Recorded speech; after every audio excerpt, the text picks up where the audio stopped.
Welcome back. My name is Kit. My name's Madison. I'm Andy. And I'm Steve. And this is Streaming Things, streaming Yellowjackets. This time it's episode 3, season 3. Them's the breaks. We're going to be talking about our overall thoughts on the episode and then going through a scene-by-scene, play-by-play recap and reaction. And then we'll wrap it all up with a few fun categories. Our choice cuts, our top 3 favorite moments of the episode. Honeycombs. Any kind of tids and bits or lore pools or 90s stuff. Doesn't make a lot of sense with this show, but we're doing it anyway. And then our buzzworthy performance, our favorite performance of the episode, where each week we try really hard to pick someone other than Christina Ricci and fail. That's the real game of this season. Or the show, really. It's just like, can we give it to someone other than Christina Ricci? Nope. Every time the answer is nope. Okay. Anyhoozle, let's get right into it. We are cooking now into season 3.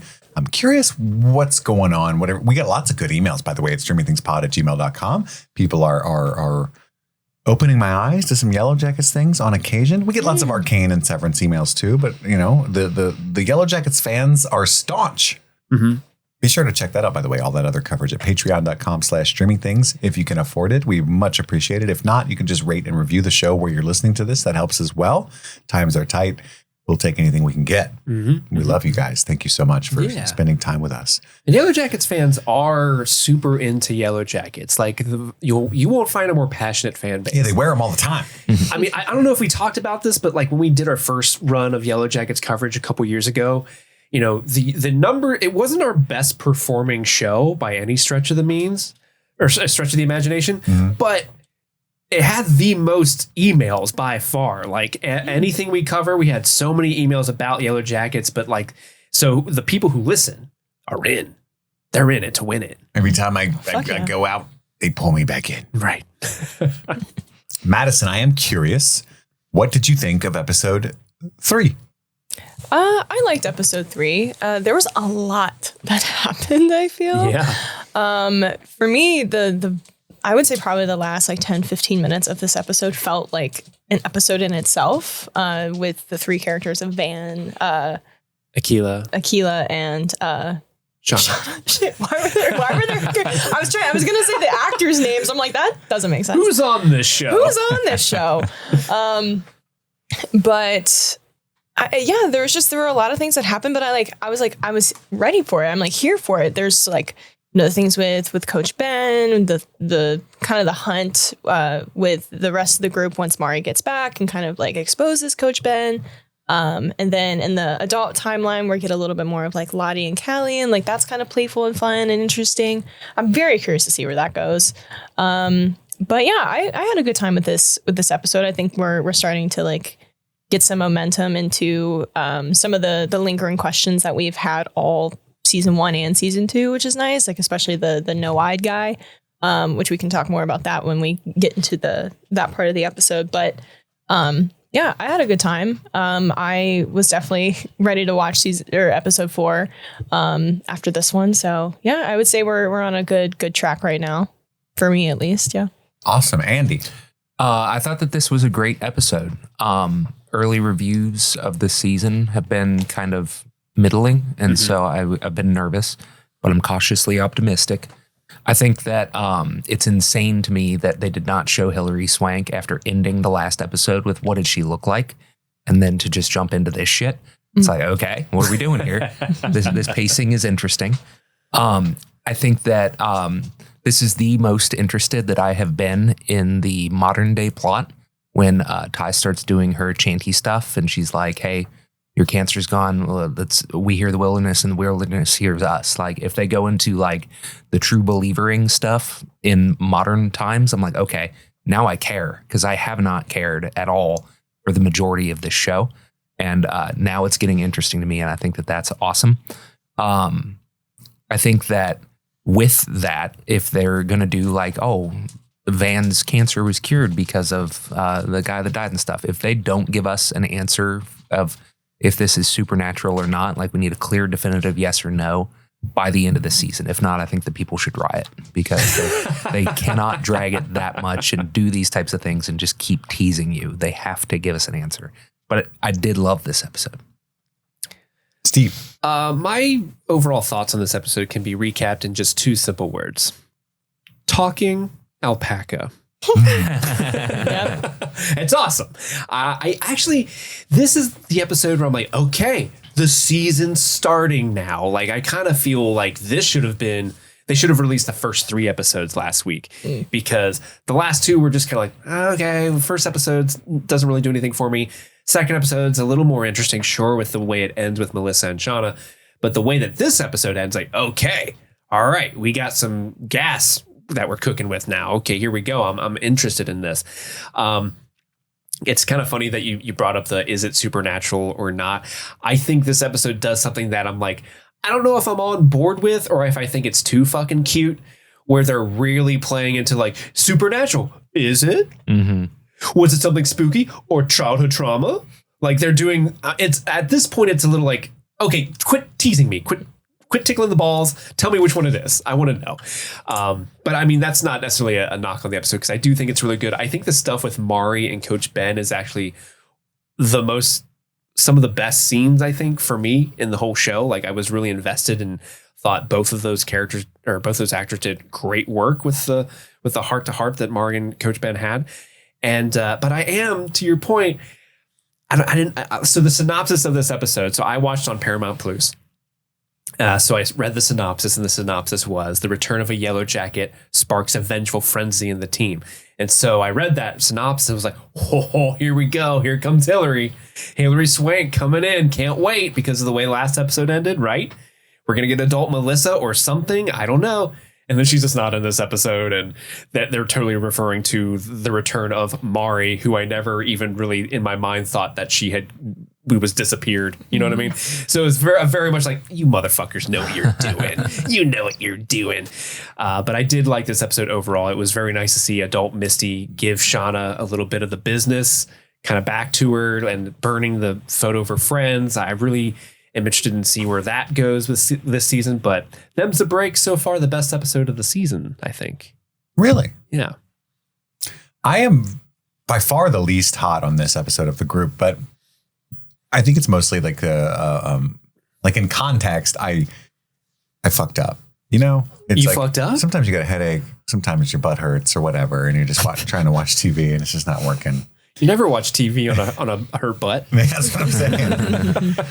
Because like Saturday is the busiest day for me and for my family, for me.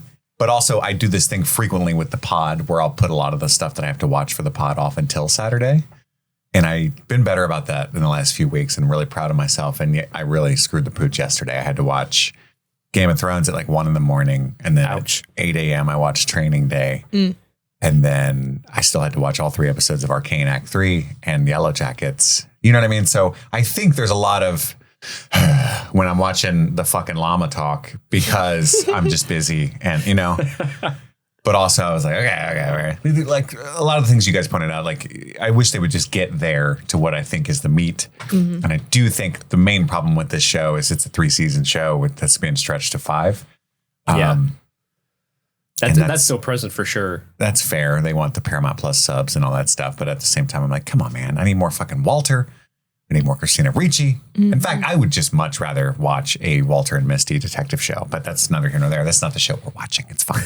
It is what it is. I think Andy made a good point. I think the Taissa stuff is really interesting.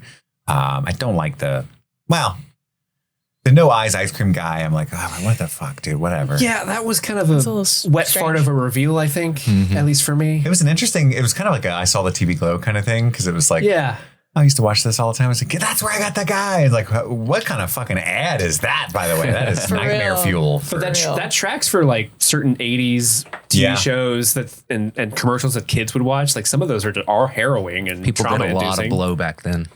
Oh, yeah. Yeah, for sure. This ice cream's so good you'll lose your eyeballs.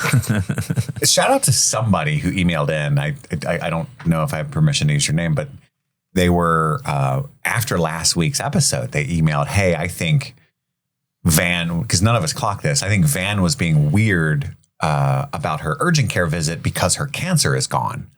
And they totally clocked that shit. So congratulations for that. But also toot my own horn a little bit, even though maybe it's obvious. Like we all agree, Walter cut those breaks, right? Yeah. It's so I think it's either Walter or Melissa or whoever Hilary Swank's going to be. Interesting. And considered that, but what? But I 100% don't believe it's Misty. I think that's too obvious. Oh of a yeah, thing, yeah, that's 'cause definitely not Misty. Misty did that with Nat. What was that, last season? At one point, she did that. So like, that's too obvious. So it's got to be either Walter or Melissa. Yeah. Whoever is stalking Shauna. It's definitely not Misty. Yeah, and who did and young Shauna, when Melissa walked up to her, was like, stalk much. So I love Melanie Linsky. I really do. I think I was one of the most fervent Melanie Linsky supporters early on in the show, but I don't love what she's doing. I think like Sophie Thatcher is incredible at doing a Juliette Lewis impersonation, basically, but as a young girl. Sure. Taissa, I think, does a great job, but like I really don't see the version of Sophie Nalise's Shauna in Melanie Linsky ever. Like she's so like kind of ditzy, and I want them to show me how this is the craziest, most murderous bitch that you do not fuck with. Show me that ever. What Melanie Linsky's doing worked really well in the first season. Yeah, but now that Shauna is the way that she is, I'm getting whiplash because she's so fucking angry post the loss of her child, and so like, I'll fucking cut you. You know what I mean? Like, and when like, where is that? When she knocks all the stuff off of the table at one point, it's like, It's so funny. She's such a nice lady trying to the like weakest. Yeah. Like she knocked. I'm gonna clean that up after. Is how she did it. You know what I mean? Yeah, I agree. I don't want the neighbors to hear. And so I say that with extreme trepidation that I kind of wish it was someone else sometimes that could like make me believe that they will fucking stab me if pushed too far. Yeah, I don't believe that of Melanie Linsky. I think that's just a directing choice. Like she's being directed to do that. Sure. That's definitely within her wheelhouse to do, but for whatever reason, they're like having her restrain it. And I don't think they should be at this point in the story. Yeah. At least not as much as they are. But imagine, I think of like Gina Davis in The Long Kiss Goodnight. Interesting. I imagine her often. Housewife, mommy's cooking up a dinner, but she's going to throw that knife and stick you in the forehead. And you believe both of those things. Yeah. Sure. I don't think Melanie Linsky could play that role. And that's what I'm saying is Shauna needs at this point. But the way Shauna's young version is, that's what I need. And I just don't believe it. But I see what you're saying. Also, I just want to throw this out there. I love the scene where the brakes are cut. I think Melanie Linsky is hilarious in that scene. Combined like the buddy copping with Misty. But what's so funny and kind of tense about that scene is, Misty is crazy. You do not want to piss her off. Like I was so stressed for Shauna for like, I have some friends who have borderline psychosis that from my childhood that I see every now and then, and I can't stand them and I don't want to be around them. I'm never going to straight tell them off like that because they scare me. You know what I mean? Well, also, Misty literally knows where the bodies are buried. I don't even think vengefully from that. Like, it's not just going to tell anybody anything. Like, you're going to be smoking a fentanyl joint in a couple days if you don't patch that up real quick. Yeah. You know what I mean? She's going to go get a gift basket and put the fentanyl in all that cheese that she loves so much. That was my thought as she was storming away. I was like, oh my God. You do not want her on your bed, be on her bedside. But I think it's interesting for sure. But yeah, I'm in. I wasn't like, oh God, we're cooking now at the end of this, Me personally. I was just happy to be going somewhere. I respect it. I get it. And there was a talking alpaca.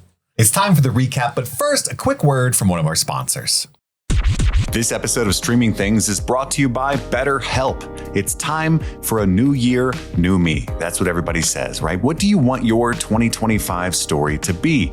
Every January brings you 365 blank pages waiting to be filled. You are the writer. And so maybe this year you're ready for a plot twist, a Shyamalan twist. Maybe there's a part of your story you've been wanting to revise. Life isn't about resolutions that fade by February. We know the gyms are crowded in January and they're pretty much open by by March, let's not be that person. It's about picking up the pen and becoming the author of your own life. So think of therapy as your editorial partner, helping you write new chapters and create meaningful stories you deserve to live. When I talk to somebody about my wants, my fears, my hopes, my dreams, my traumas, I feel like I can get clarity on my goals, what it is I'm actually trying to achieve. So give BetterHelp a try. If you've never tried therapy before, it's a really great start to this journey. BetterHelp is fully online, making therapy affordable and convenient, serving over 5 million people worldwide. There's a diverse network of more than 30,000 credentialed therapists with a wide range of specialties. You can easily switch therapists at any time and at no extra cost if things aren't working out. So write your own story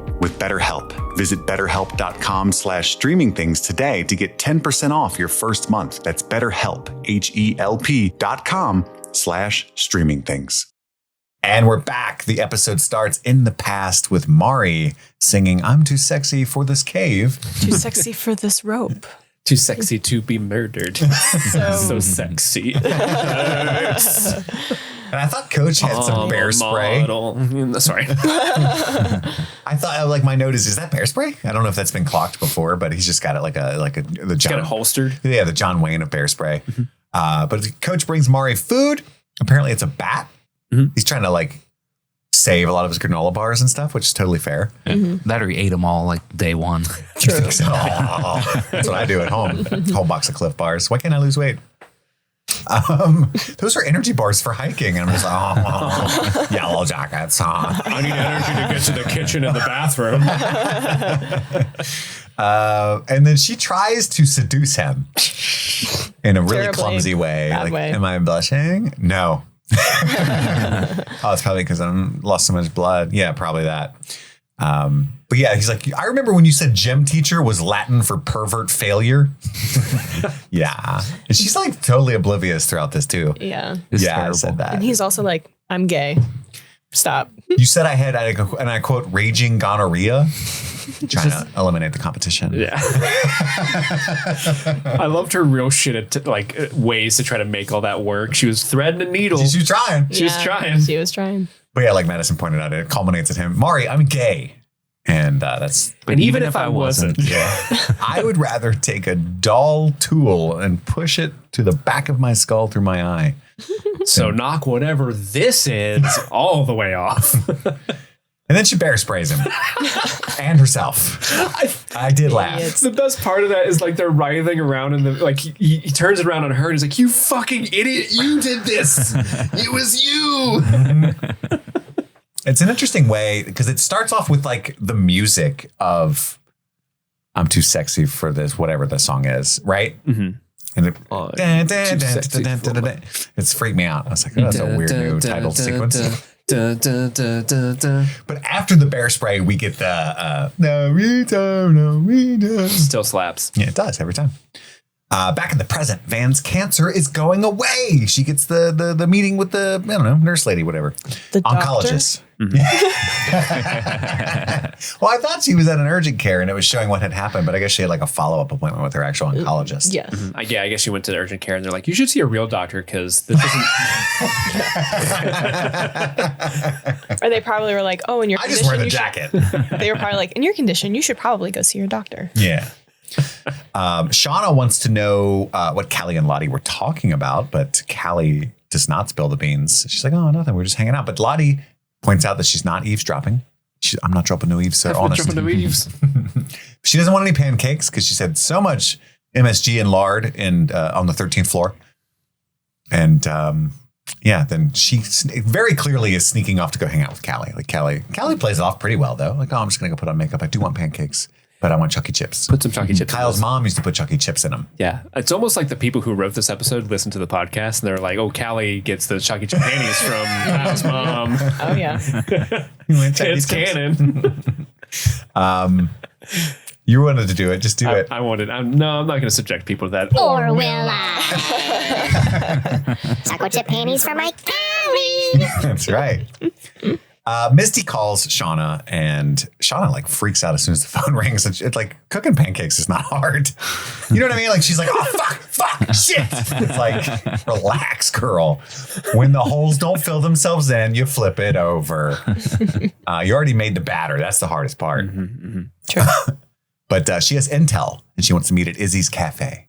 It's just like, it's not the corned beef restaurant from local. As a local person, Izzy's is a very different thing. So I'm like, ooh, but they're getting potato pancakes this early in the morning? Double up on pancakes? That was really hard to say.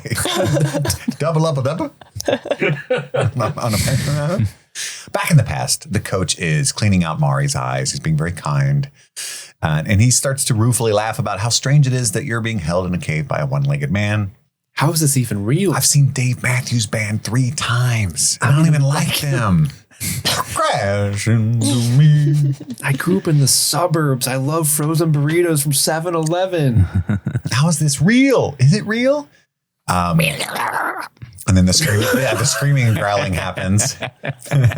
Mari, I like how he's like, what the fuck is that? That's the shit I'm talking about. Are you hearing that? And Mari's going, yeah, I am. Which we need to give a nod to the makeup department because their eyes look so awful. Good. Yeah, like, oh my goodness, it's so good. Yeah, so good. And their faces, they just look so like worn and beat. I love it. It looks so good. Have any of you guys ever been maced?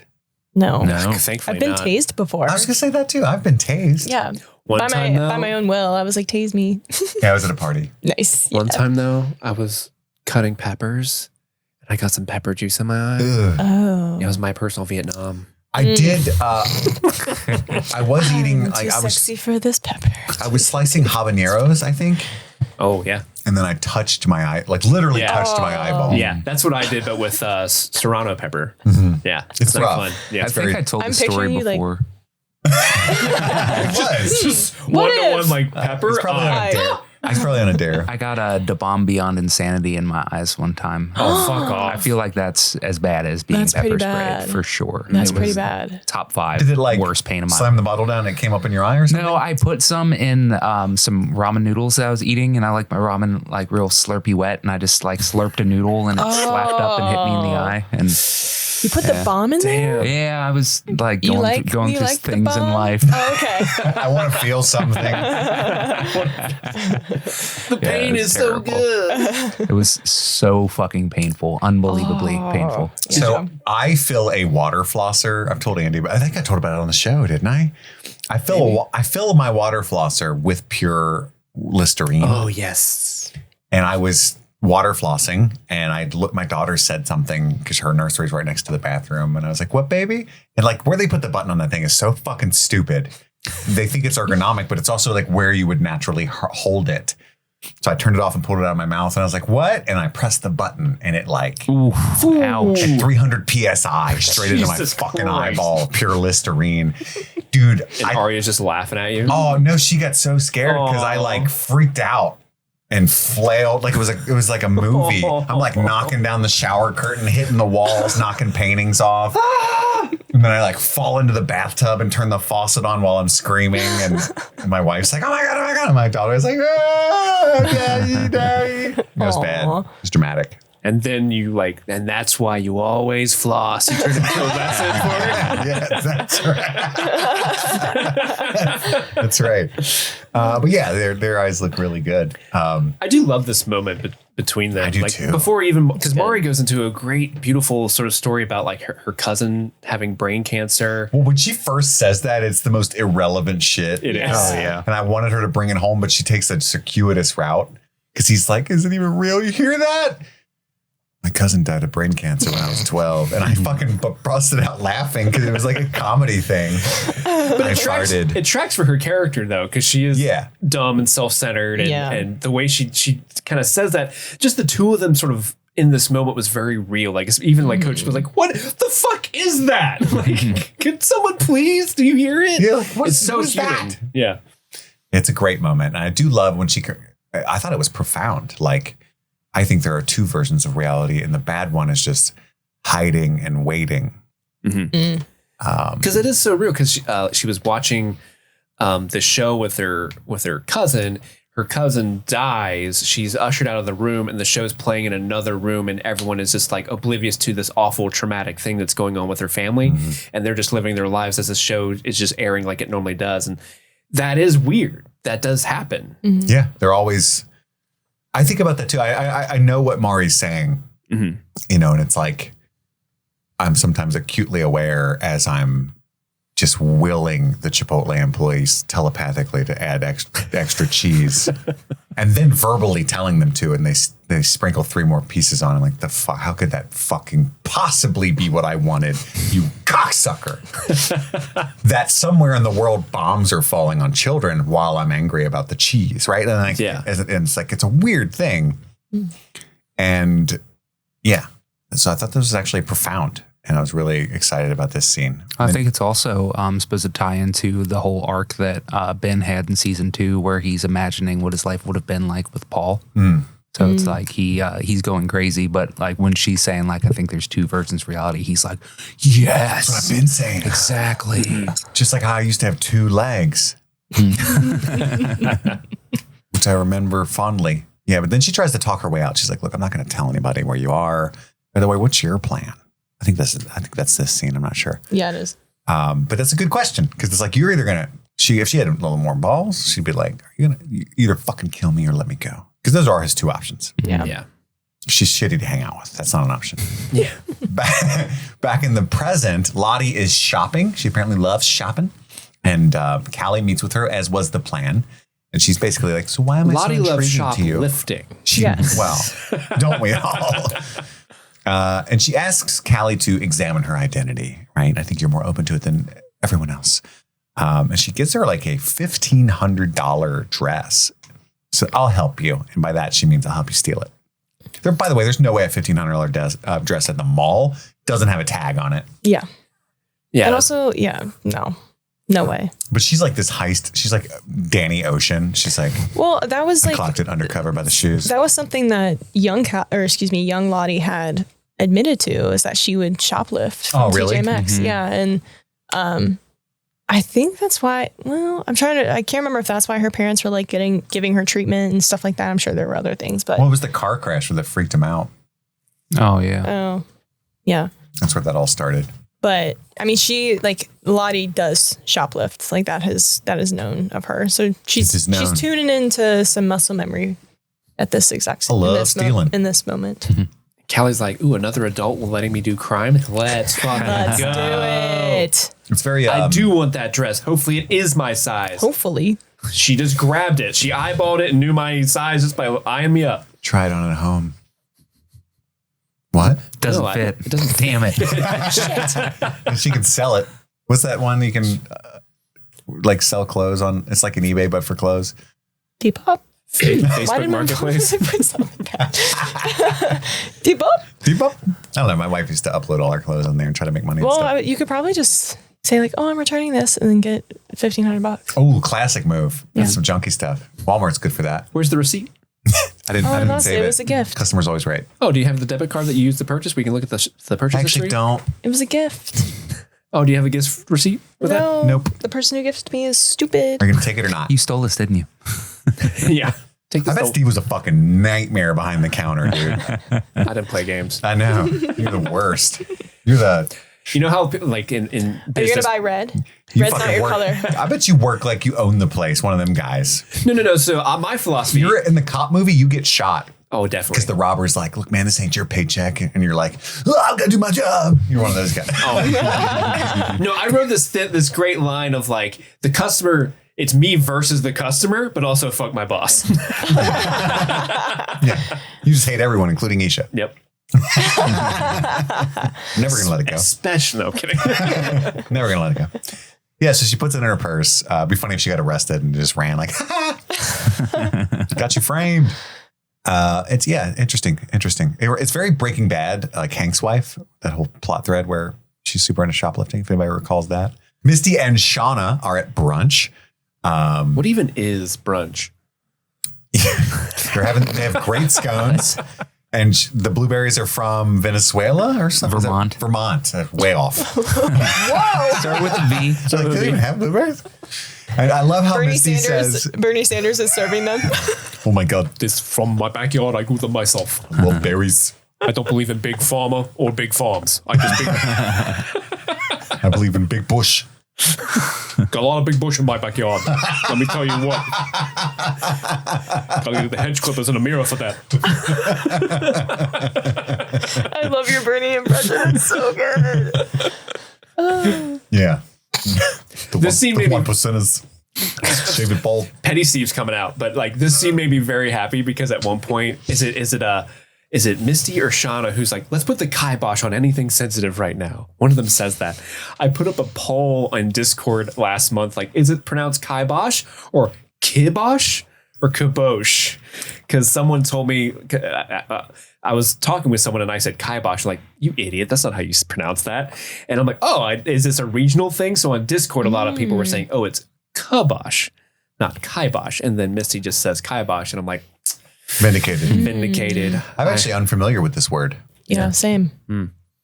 Lovely narrative. Please I explain. feel like you made it up. Have you never heard of them? No, I've heard kibosh. Put a kibosh I on always things. thought it was kibosh. I don't really put a pause. Use in a sentence. No, I'm just kidding. What is the origin? I don't know the origin of it. It was just like growing up. If like let's end that situation or stop that. It's like let's put the kibosh on that. Really, Just you would like- say that as a kid? Yeah, Interesting. it's just something grew up around. That's weird. You didn't have more But friends. she didn't say that in this, did she? I thought she said that she would They put a kibosh on read her hanging the out with riot you. act. What? Didn't she say she read the riot act to her? She said that Yeah, to she did. Callie, but then she said kibosh as well. I put the kibosh on that. I read the riot act to her. Yeah. My favorite part of what she says is, well, your daughter, apple tree, I'm afraid. Yeah.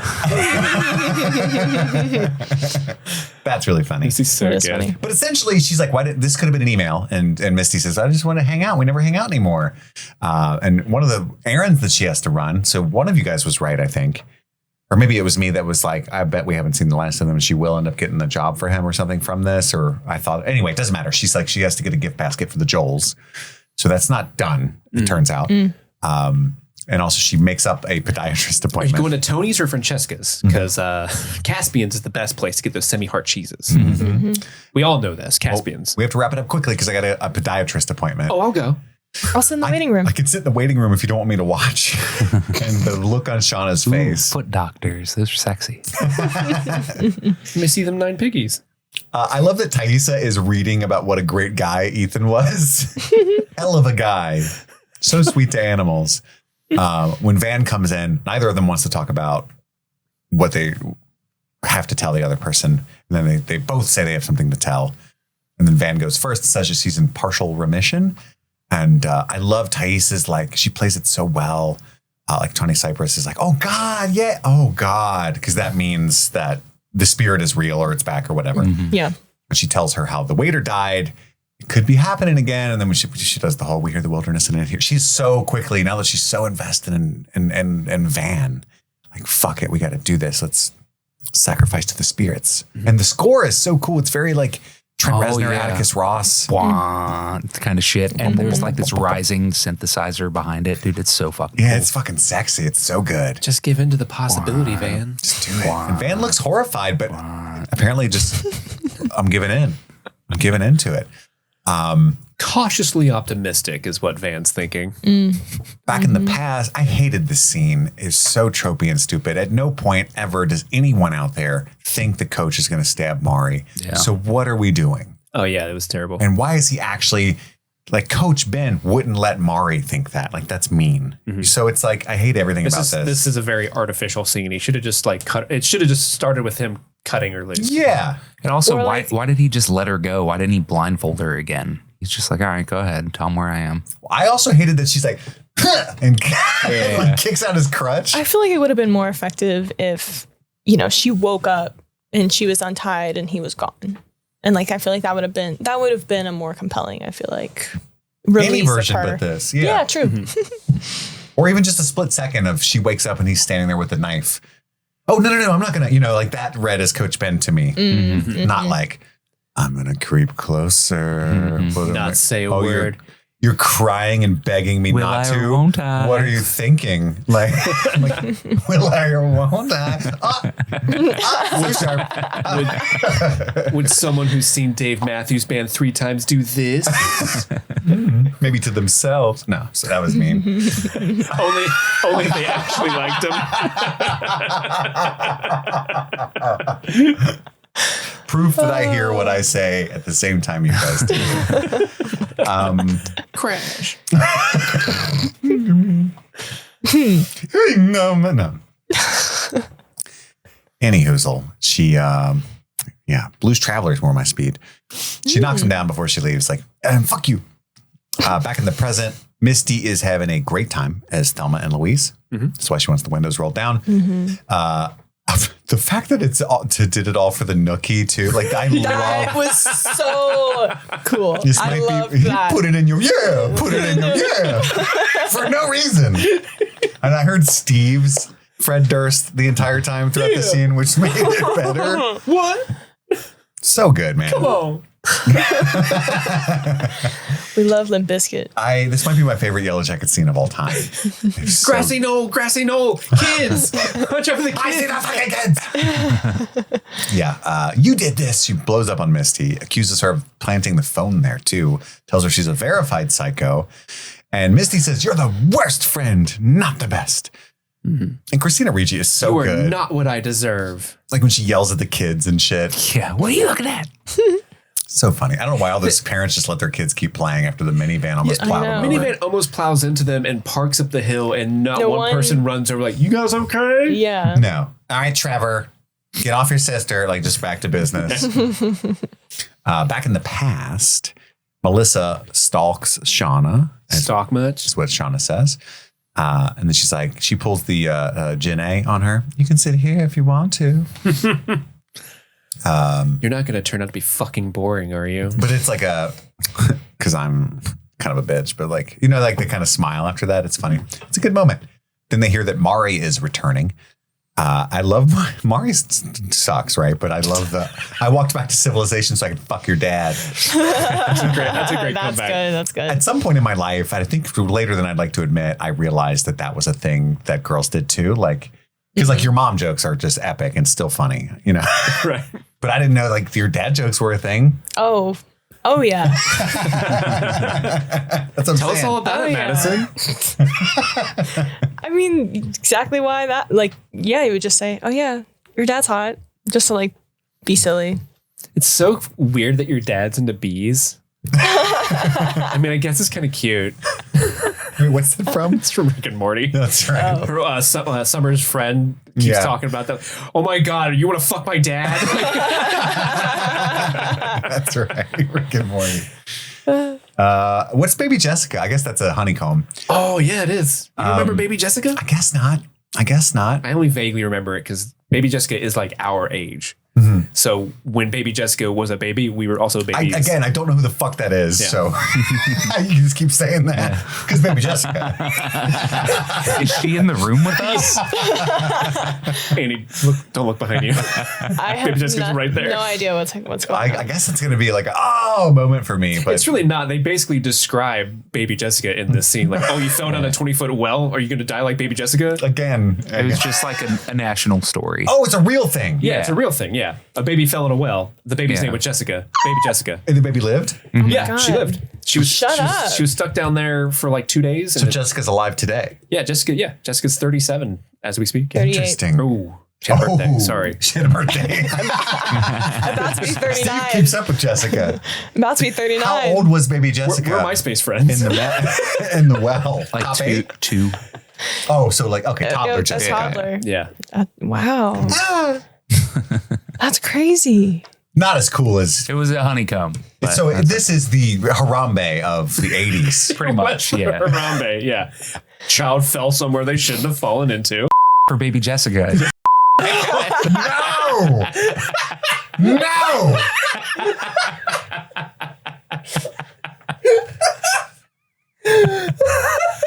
I'm leaving that one in. Oh my God. No! No. Baby Jessica took a shot for us. Let's take a shot for her. It was in Texas. Yeah, Okay, I didn't know about tracks. this. This is the Harambe of the '80s. Okay, yeah, I didn't catch it. My dad didn't catch me up on that. Anyway, Mari folds like a fucking lawn chair. She tries to honor her deal at first, and like the first she's too inquiry stupid to come up with an actual she's like, idea. Coach Scott found me, took me back to his cave and tied me up. I'll take you right to him. Fuck. Oh well, I don't feel that bad because I suck. I won't tell you guys about how he fed me bat and protein bars and was really sweet to me. And cleaned the bear trap out of my eyes and said he didn't burn down the cabin. Hot chocolate with the water. Yeah. I don't know. I also didn't know when they get there. I guess she was blindfolded, but I had no concept that the cave was as labyrinthine as it is. Yeah. But I guess the spirit doesn't want Coach in there anymore anyway because of the gas. You're being well, I don't know. Yeah, maybe. I don't know. That's what I'm taking from it. Because is there a spirit or is there just a channel of the cave that has gas and he just knows to not go that way? I've said this before and I'll say it again. They have gone too far. Yes. If there isn't anything supernatural, this is the worst show of all time. Yeah. So there has to be a spirit. Otherwise, there's just a coyote in an ice cream shop with an animal in its jaws at the perfect time. What does it want? And a guy with no eyes that just walks around downtown Vancouver. We'll get to the coyote part. They put some fucking glasses on that guy and stitch those up. Sorry. But I'm with you. Like, they do kind of still play coy, but like, no fucking way, dude. But yeah, she snitches immediately. She's a real piece of shit, as we know. Shauna's immediately like, let's go get him. I didn't know where where her allegiance was, because the last time, like when Misty tells her in the last episode, she's like, shh, keep it to yourself. I thought she was more Natalie on this, but she's immediately like, let's fucking kill him. And it's like, why didn't she want Misty to tell anyone that? I don't know. It's a little strange. Yeah. Probably because I think Shauna's like more on team. Like, she wants Nat to succeed, I think, because she likes Nat, but also like fuck Coach Ben. And so she doesn't want to cause a rabble out of nothing. But this is like, she causes the rabble. Well, no, she's the rabble rouser. Well, she's getting this information from Misty, who's just like, oh, I think Nat thinks Coach is alive, but now they know Coach is alive, so it's like, let's go get him. Like, this is just the permission structure. I'm going. Anybody wants to come with me? Form a rabble. Let's get some pitchforks. Let's get some torches. Yeah, light them up. I'll even be nice to Mari. That's how much I want to kill Coach. But Lottie wants Aquila to talk to the spirit. And there's this moment where she looks at Travis like, are you lying to me? Because she doesn't seem very spirit friendly. And Travis has this like, oh God. It's a weird scene. I wouldn't lie. No, babe. Babe. Babe. My babe. My babe. My one of 19 babes. I would not lie to you. Would a man holding a sweet dog lie? No. I don't want to lose Mortimer. No. Like I lost Javi. Mortimer, you're the new Javi. No. Back in the present, Lottie and Callie are dancing and singing and cooking a fancy dinner. But it all goes to shit very quickly when Shauna realizes that she gave Callie the necklace, the death necklace. What are you doing? This is what we mark our sacrifices with. I just thought she should have it and wear it. I'm just serving right now. Is Callie the one that fell in the hole in the cold open? Actually, somebody it was just a quick little YouTube comment. Oh, It was like, that is from the future if they go back. yeah, what if Callie is Pit Girl and like the girls we see are like the present day? It's like present day, but we're led to believe it's past day. Whoa. That's actually And I was like, huge. I don't know if it tracks because I rewatched that scene and I don't think the other girls are adults. At least I don't think they are. Sure. But that would be a really cool twist because like I think if Pit Girl just ends up being Mari, it's like, okay, whatever. I do Who think cares? they That's- 100% go back to the wilderness as adults. Yeah. Somebody wrote in an email that, or maybe it was in the show, but I think it was an email that from my idea that Walter was going to put them in a situation so that he could be close to Mari, or excuse me, Jesus, so that he could be close to Misty. Yeah, I can That see he that. was going to take them back to the wilderness and get them stranded there on purpose because he's like a super genius. He's like the Gru of this Oh universe. my God. That Yeah, would and he be, has the money to do that And kind of he's going to go shit. steal the moon afterward. he like one by one captures them. Yes. So I do think, I don't know if it'll be that, but I do think this season the adults go back to the wilderness. Interesting. That would be a really cool twist. Yeah, that would be crazy. Because I don't know that I love Callie being alive. You know, so Not a fan of this girl being alive. I'm just kind of ambivalent, you know? Oh no. I mean, it would create a some big tension in the adult timeline. That's for sure. And this makes Shauna snap, get the fuck out, rips off the necklace, Debo style, and it's my necklace. and then she's like, I don't like these dishes. I hate green beans. It was really funny. Her little outburst there. Yeah. It's like Steve when something's going wrong with the edit. You joke?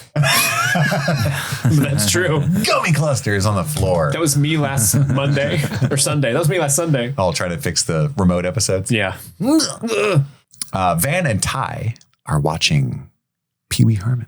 Pee Wee's Big Adventure? No, that's the movie. What's the show? Pee Wee's Playhouse. Pee Wee's Playhouse. I never actually watched the show. I just watched the Tim Burton movies. Yeah. And then she sees the Ozzy's ice cream parlor commercial with the no-eyed man. And then she wants to go to Ozzy's ice cream. And Van's like, whoa. I thought it was really weird because they do this bit right before the ice cream man shows up where Ty's like, oh, were you just a sad widow girl who got abused emotionally by her parents? Oh, and then it was like played off as this cute little flirty thing. And I was like, I don't know if that would work. Yeah. It went on too long before Van laughed, and it was a strange, like, oh, were you poor? Was she addicted to Oxycontin? Did she OD? Did you cry over her body? And I was like, oh my gosh. Shit. Jesus Christ. Yeah. You know, I get it. You know how your friends poke fun at friends. Yeah, Ozzy's homemade ice cream. Is that the ice cream place? Yeah, Ozzy's ice cream. And so that place is closed, not just for the night, but like shut down, right? Yes. Understandably so. Their mascot is a horrifying ghost demon. And there's coyotes in the kitchen, which is not cool. By the way, super weird. Misty's mean to Caligula. That was crazy. I know. Well, Caligula was being kind of a bitch. So shut up, Caligula. And then she burns the picture of her twins. I love that for Misty. It's on now. Back in the past, the girls are out coach hunting, and Shauna is nice to Mari. Very weird. Come on, you got this. You got this. This girl. In the present, they break into Ozzy's, and they see that the coyote like kills a little animal, and they're like, you know what? Van's like, you know what it wants. It wants more. Ice cream? This was so funny to me just because... Blue Moon? Again, Blue Moon cookie dough. We get some. The way they've been so coy about like, oh, is this childhood trauma? What's going on? Is there actually something supernatural? So when the wolf showed up or the coyote showed up with a little rabbit in its mouth, and she's like, what does it want? I don't think they truly connected as effectively as they want that she's talking to a spirit. Like in my mind, I'm like, it probably just wants more rabbit. I don't know. Like, oh, you were. That's what that coyote. Whatever coyotes want. I wish it would have dropped. Like the way the rest of the episode went, I really would have appreciated if it just dropped the rabbit from her mouth and was like, I want more blood. Go kill all your friends. And spoke like that. It's me, Cecil Coyote. I need a sacrifice. I'm getting thirsty for the blood of lost souls. I want the ice cream place to be open again. I really want some fudge chocolate chip. That's why I work at Azkaban. I love souls. Oh, hi. Suck 'em. Back in the past, we have to... who says we don't have to do this? Oh, Natalie. Natalie's like, we don't have to do this, guys. We could just put the pitchforks down and go Misty's back. worried about going in the cave, too. She's kind of on team like, I don't know about this. She's smart. Like, we're just going to go in there. Like, what if there's a trap? What if there's gas? What if we have hallucinations of llamas or whatever animal that is? You said alpaca, but I'm confused to why it's not a llama. Is it like a version of a llama? Kind of. Okay. It's in the llama family? I think so. Interesting. But Akila's the one that's like, no, guys. Why is Akila crying? Why is she crying? Yeah, I'm 90% sure there's a like single tear down one of her cheeks when it cuts to her as she's like, oh yeah, she's got tear streaks. Is it because there's she's tired of Lottie trying to talk to her? Well, this specific scene, so terrible. This specific scene, was it weird to you guys the way they edited it? Because they get up to the cave, they're like, let's go do it. I'm a little worried, and then the monster noises happen. Rah, rah. Nat fires into the air. All right, guys, are we going in or not? Like there was just this weird. Oh, that thing happened. We don't care. All of this. Yeah. And the scary monster thing, it sounds like it's like some Are You Afraid of the Dark shit. Like the sound, it's not well done. It's not scary. Yeah, it's just like some Nickelodeon shit, dude. Well, it reminds me of Lost because isn't there just this ominous noise that is like heard? Yeah, the smoke monster. Yeah, and so I'm smoking. But like, I don't know. It was call my mother. How Coach and Mari got into the cave before. I mean, you don't physically see them like entering the cave. So like we don't actually know how you get into like the center of the cave. But it was just very strange how they filmed this. And then there's like one of the areas is like It's a double bluff. Yeah. That scene made me laugh Princess Diaries? so hard. And then who said, how the fuck did you know that? It was so funny. I don't even get the reference. That's some good Honeycomb shit, I guess. What, Princess Bride? You don't. Oh, I thought it was Princess Diaries. I never saw that. It's Princess Bride. Princess It's way Diaries different. came after Well, after this. I'm like, hey, baby Jessica, I don't know. Anyway, but it was just strange how they filmed that, and then I feel like it was weird. there was almost like part of the scene was left on the cutting room floor or something for another reason because the whiplash of there's a monster. All right, everybody, let's go into the cave. Remember the mission. It's almost like just leave the monster shit out of that in that scene. It seems so inserted. That's what I'm saying. Like, crying. was she crying because of the monster? Gotcha. Gotcha. But what do you mean? That's why she was probably crying? What? Aquila, She was scared by Of the monster. spooky noises. Oh. I'm gonna get you. So she's soft. What you're she's saying. soft. Yeah. Yes, they go to the double bluff thing. Shauna's lantern goes out, then the other lantern like flares and flickers, and then Shauna and Aquila are just gone. And Van's tripping balls. There's a door. There's like a nice cabin room in there. I don't know if it's supposed to be their old cabin because it didn't look like it to me. Just a nice cabin. She sits in the chair. They keep basically all three of their visions are like cool at first. Aquila finds some nice sunshine and some berries, a picket fence with some sheep and chickens. But then the llama starts talking shit, which is like hers was like the least frightening. Aquila's? Yeah, it was just like a talking, like Steve's like, it's still cool. I love the talking llama. I do. Things did not take a her turn. reaction to like being sucked into the ground by the roots. She or took whatever. it. She was like, fine, no. finally. Don't God. kill me. That'd be terrible. I mean, maybe I led this to I took all this to believe that like maybe even though Travis was trying to like get Lottie off his trail, maybe there's something to There's some truth. Aquila is actually more connected because all of her visions wasn't that bad, and then when they did the slap bracelet thing, she wasn't hurt by it. right. Whereas the other two, like obviously Shauna is in that lake and she's trying to swim to what I assume. Oh, so he was telling the truth and he felt bad for snitching her out to Lottie is what you're saying. Oh, kinda. I don't even know if he knows that he's telling the truth, but maybe he does. But we took it as him just trying to get Lottie off his back. But maybe It it's does actually appear true that she has some communion with the beast. But Shauna's nightmare was legitimately terrifying. I don't know if it's me as a parent or just in general, but like I'm also not a great swimmer. So there's that fear. Like when she puts her head down and does the move where you like stroke, stroke, stroke, breathe. I was like, God, I can't get the rhythm down. Does everyone know how to do this but me? And then she didn't move. Oh, it was just terrifying. Like she could see the kid. It's so well done. When we were in Hawaii, my wife and I went snorkeling and we went out beyond the reef, like Nemo style, touch the butt. And we weren't supposed to. And I almost died. That's how bad of a swimmer I am. And like, I couldn't walk for 2 days after that from the kicking so hard and like struggling. And my wife wasn't even sore. Like, and she's like, you're just a bad swimmer. Like you were using the wrong muscles and that's why you were working extra hard. And, and she's trying to explain it to me. And I'm like, bullshit. It's like, I've never like, Island was trying to take me. I can swim in the pool. And so nobody like looks at me and goes, look at that fucking guy. But like, apparently when it comes, This fucking guy. I'm not doggy paddling, but I'm just apparently a very bad. Yeah. So I don't know. But then Van's, like you said, she's in this like cabin place and she sits down. I thought it was supposed to be their cabin because all of the arms of like Jackie's arm and like the French guy like Evil Came Dead out. style If came it out and is, I grabbed think her. the production design is not great because it doesn't look identical. No, I agree. But there was that little log that spit out and started burning the carpet. So my interpretation of that was like either A, did Van start the fire, or B, was the fire just an accident and it's another coy like, is it supernatural or did a coal just accidentally set the house on fire? Now they're just trying to kill the coach now. That's 100% what they're doing now that you say it. I did love the airplane chair and she was belted in. I liked that, like horror movie stuff. Well, I also think you could like call it back to like at the very beginning, like she was trapped in the plane when the flames were like going out. That's right. I forgot about that. I don't know. It seemed Dude, to that me, first episode's good. Yeah. Yes. It seemed to me like all of their visions had some connection to like a trauma that they had. I mean, we don't know Akila's backstory very well. Apparently she ran into a talking llama back home. It's fucked her up ever since. But I don't know. I was kind of, because they had that conversation, adult Ty and adult Van, about Van's past, and like, you know, they were poking fun or whatever, but part of me is like, oh, is this kind of like Van walking into like a peaceful home and like just kind of relaxing, not like being scared by like her mom being, you know, an alcoholic or whatever. And then it just evolved into her experiencing this traumatic event that she had experienced, which was being trapped in the seat. And then, yeah, the ghosty hands, the zombie arms was a little, I'm very curious to know what that all entails. But yeah, I figured all of their like scenes were in relation to some form of trauma that they had.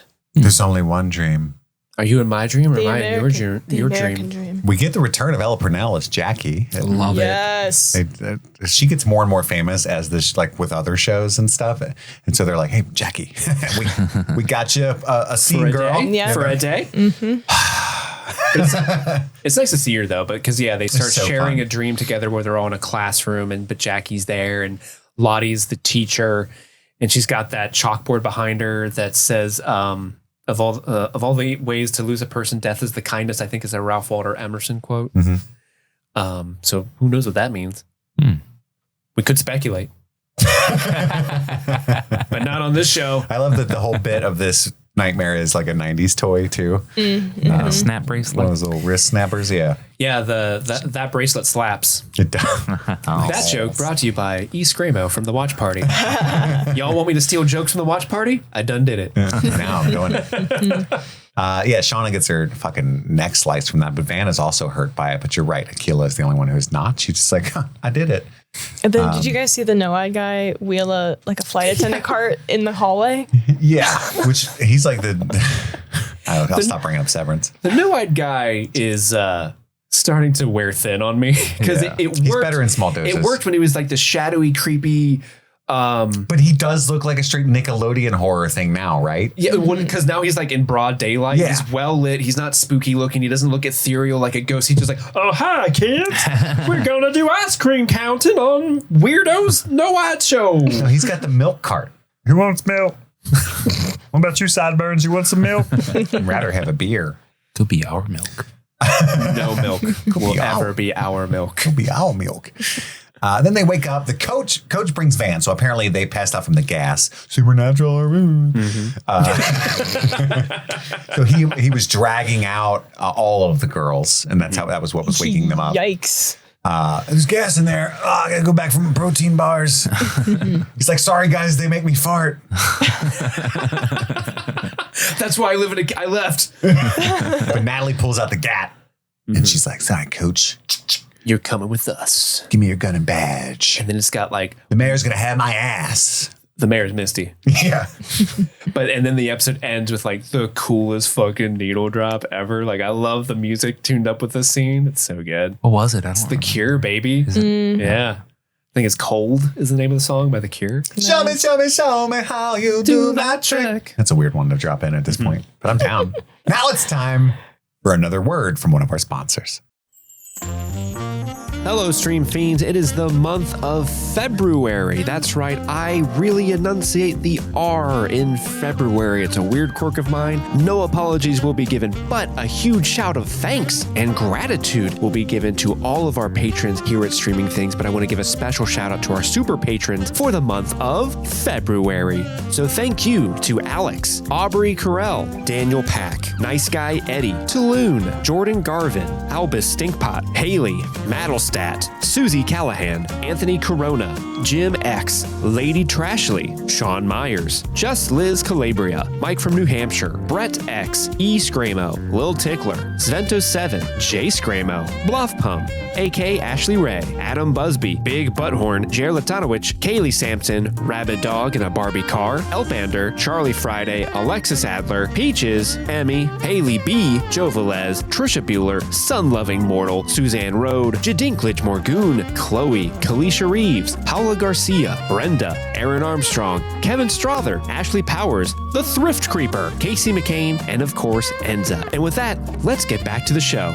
I love you. And we're back, and now it's time to choose our top 3 favorite moments of the episode. Our choice cuts. Madison, you're number 3. My number 3 is the scene where Coach is talking about, I'm just a normal guy. I've seen Dave Matthews Band for 3 times. And then, interplayed with Mari's narrative about her cousin dying of cancer.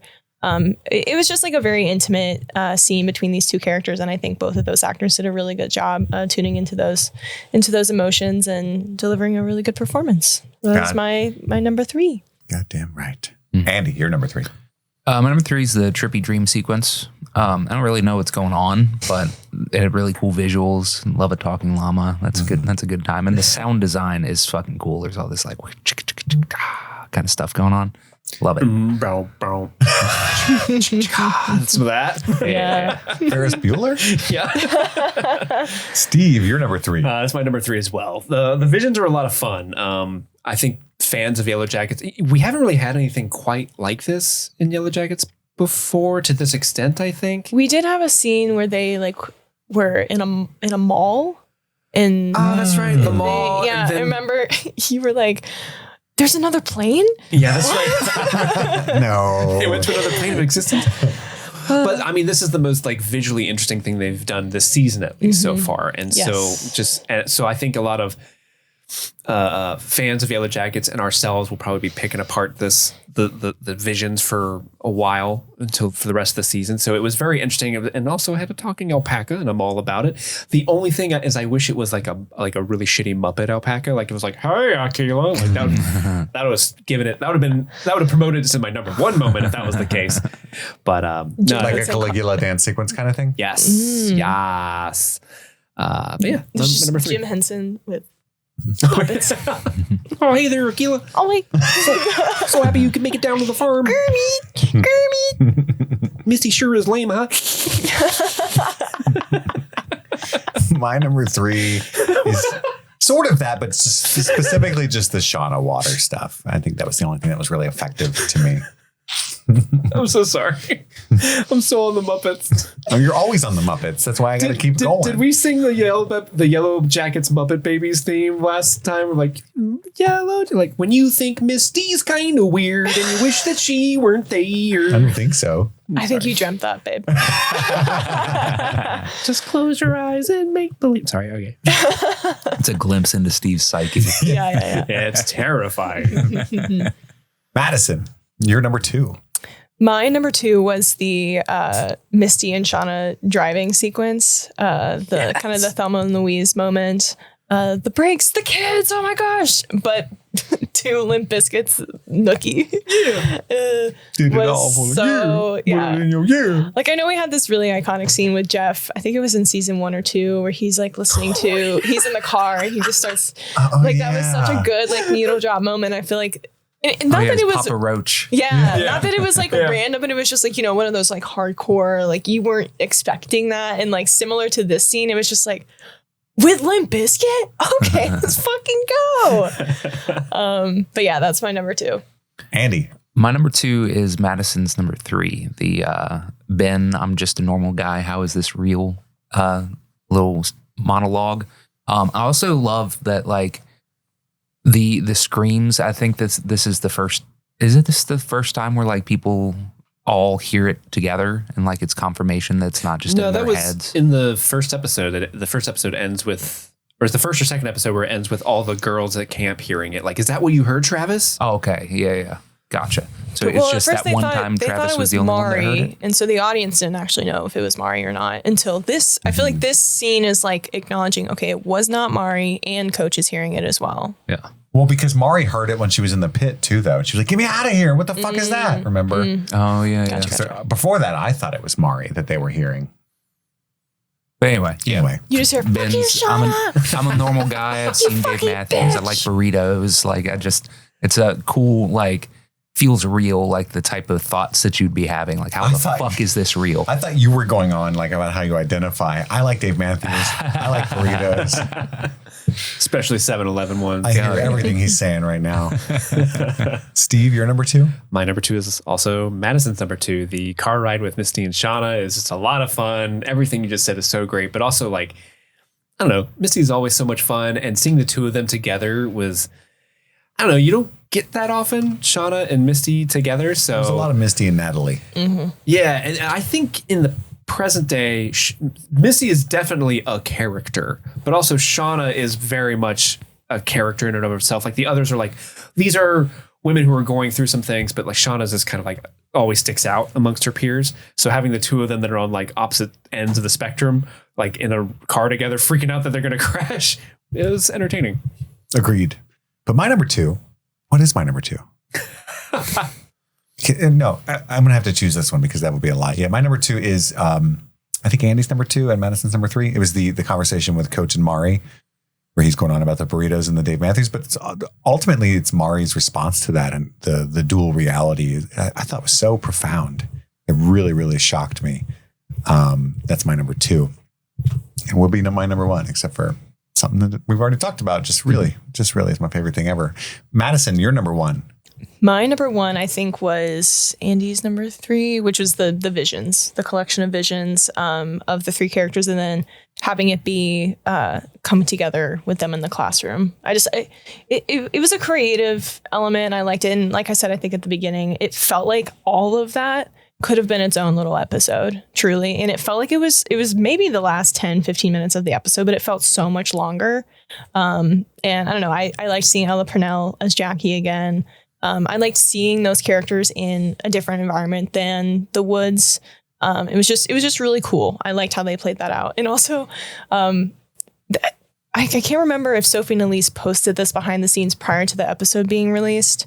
Well, I can't imagine she would have. I'm sure the studio would have been mad at her. But there's a video she posted of her like in the chair with the blood like around her neck and stuff like that.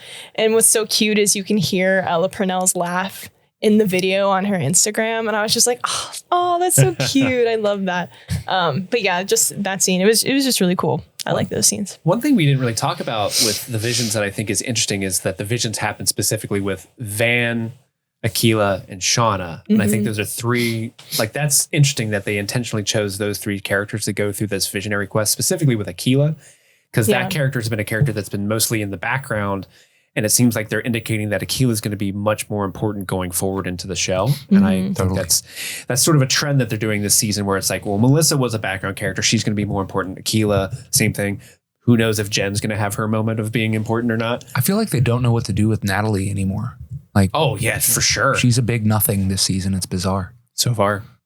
I think next episode would be the one that Natalie has to step up because she's still the one that trusts Coach, or at least doesn't want people to actually kill him. I think next episode is the one that Natalie's going to finally step up and do something. Cool.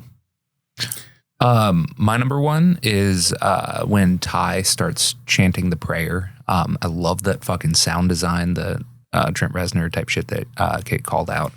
But the main reason it's my number 1 is because it finally is doing something interesting in the modern timeline, and I'm hyped.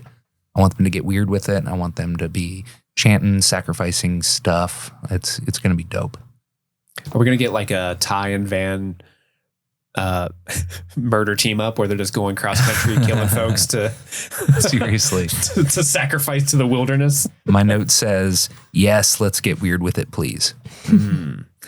My number 1 is the Coach and Mari scene. I just really thought there was something true and real about those characters who are so different from one another. They're completely opposite personalities, but the fact that they were able to really talk about how crazy their situation is and how did their lives lead to that, it was very human. And I don't know, like I felt something for a character like Mari, who like up to this point, like I just don't really care. Mari sucks, you know, she's a butthead, to like actually making me like kind of feel bad for her in some way. And I've always like had sympathy for Coach Ben. But I think that scene was really effective and both actors were incredible in it. Agreed. My number 1, though, is the Limp Bizkit. Yeah. The Nookie. The Nookie. I think it's so fucking funny. I was dying laughing. Like the biggest LOL I've had this season by far, but maybe in the show in general. Like it's so funny. Such a good time. That's my number 1. But it's time for our Honeycombs. I only have one real big one. We've accidentally, it was the kind of episode where we kind of had to talk about them throughout a lot of the time, but I want to say it because Steve will be so proud of me because we don't share a lot of things. You know, he was a Star Wars guy and then a Star Trek guy, and I was a Jean-Claude Van Damme guy, and he loved the Muppets, and I definitely did not. You know, I like narcotics, not really his thing. However, Busy having sex. I did watch a show called, I think it was called, I didn't even look it up, guys. That's how much street cred I want. I think it was called Eureka's Castle. You got the Eureka's Castle reference? Because I fucked with that show heavy. Did you? For whatever reason. Yeah, the little pink doll with the wand, and there was like a bat or a vampire or something. Here, let's look up Eureka's Castle characters. That's the show that Mari is talking about watching with her dying cousin. And I was like, I know exactly what Did the they show that was. wait? The dragon. Did she say the show? No. Okay. She said it was the Nickelodeon show with the dragon and the Muppets. Dragon's name was Magellan. You watched it too? Oh yeah. I'm not gonna lie. I thought it was like Dragon Tales that she was talking Oh, about. Dragon Tales was dope. Maybe that was like a generational thing. I don't even know when Dragon Tales came out, but You could have went Fraggle Rock with it, but it, you know. Down to Fraggle Rock. Dragon Tales was 99, so that was too late. But that's where my mind went. The bat's name was Batley. See? Dude, this is, I mean, Nice. I had to have been 5 or, you know what I mean? But it just immediately came to me. I was obsessed with that show. I was like, I bet Steve loves this show because of the puppets. Well, I clocked it immediately. As soon as she said the Nickelodeon show, with Muppets, with a dragon, Eureka's Castle. There we go. Fucking, I'm so proud of you, man. I just wanted to show off. I love Nice, it. I love nice. that. But Madison, what do you got? Honeycomb. The only one that I got was the Princess Bride. That little interaction where Misty was like, "Oh, it's I wrote it down." She said, "There's a blockade, like that scene with those two guys." And then I think Melissa's the one that says, "Oh yeah, the Princess Bride." And then I don't. Is it Jen? Who's the other character? And she's like, How do you know that? How the fuck did you know that?" And I thought that was super funny. What font are you using? That's not Calibri or Times New Roman. Avenir. Oh, I like it. I like Anne Avenir. Yeah, Avenir. Okay, people be shitting on Aptos, but I do like Aptos. Oh, okay. Papyrus. I'm going to switch to that. I know what you did. I know what you I know what you did. That's a nice font, though. Avenir? I Yeah, like it. we love Avenir. Andy? Let's see. We already talked about Eureka's Castle. So I had never heard the phrase reading the riot act before. Is that something that you guys Oh, were really? familiar You've with? never heard that one? Never heard it. Oh, So Really? yeah, that's a common one in this. Yeah. That's way more common than kibosh. Whenever Ellie's barking at me like crazy, I'm like, "Why are you reading me the riot act? Get off my nuts!" But he also just says like, kibosh. I do. I was like, what the fuck is that? So I looked it up. It's basically just a it was a It's a Pearl Jam album. parliamentary act to basically prevent the government preventing people from assembling. But yeah, it's just a reprimand. I thought that was neat. We already talked about baby Jessica. Rest in peace, even though she's alive. That's about it. And we clocked I'm Too Sexy. We clocked Nookie by Limp Bizkit. And then they also played Make Your Own Kind of Music, Barry Mann and Cynthia Well. I can't remember when that happened, though. Make your own kind of music. Oh, that's a good song. I think it's when Callie and Lottie are dancing Oh, yeah, that's what it is. in the kitchen. Yes. Yeah. We talked about Baby Jessica, Thelma and Louise. I mentioned Cold by The Cure. Yeah. I also just while we were talking, I looked up the meaning and definition of the word kibosh. It's just decisively end or reject something. Ah, I see. And I guess it dates back to an early 19th century poem. Interesting. Okay. Well, I'm going to add it to my daily vocabulary from now on. Love it. Anybody else got any more? No more honeycombs from me. No. That brings us to our, I almost said Heimerdinger, our buzzworthy performance, our favorite performance of the episode. Andy, what do you got? I am giving it to Steven Kruger, the guy that plays Ben. I think that this was his episode to shine. He did great, except for that silly "Well, I Won't I" stab you scene. But you know, he did great with what he had to work with there, but like his and that's not necessarily his fault. That's just the bad writing and direction. Yeah, totally. Yeah. But his freakouts of like, is this fucking real? What is going on? Yeah, he was great. Madison? Oh, my buzz performance. I had Coach Ben and Mari written down. I don't know if I've given it to Mari before, who's played by, I think it's Alexa Barreras, which I think both of them deserve the buzz performance, but I think Alexa Barreras deserves the buzz performance. I think the narrative and then also her delivery of, I went back to civilization to fuck your dad was pretty iconic. And yeah, I like, spreading the love a little bit, and I don't know when I'll be able to give Alexa Barreras the buzz performance again. So giving it to her this time. Probably never. She's my buzz. Did I throw it to Andy or something? You did. Yeah. It's all good. It's okay. It's okay. You fucked everything up. We recovered. Steve. Alexa's mine as well, who plays Mari. I think she's incredible. I think in this episode, she's the one that has the most diverse set of emotions that she has to play through, like a fake seduction scene, just being her normal dumb Mari self, and then having a real human moment talking about her cousin and how that affected her, and then going back.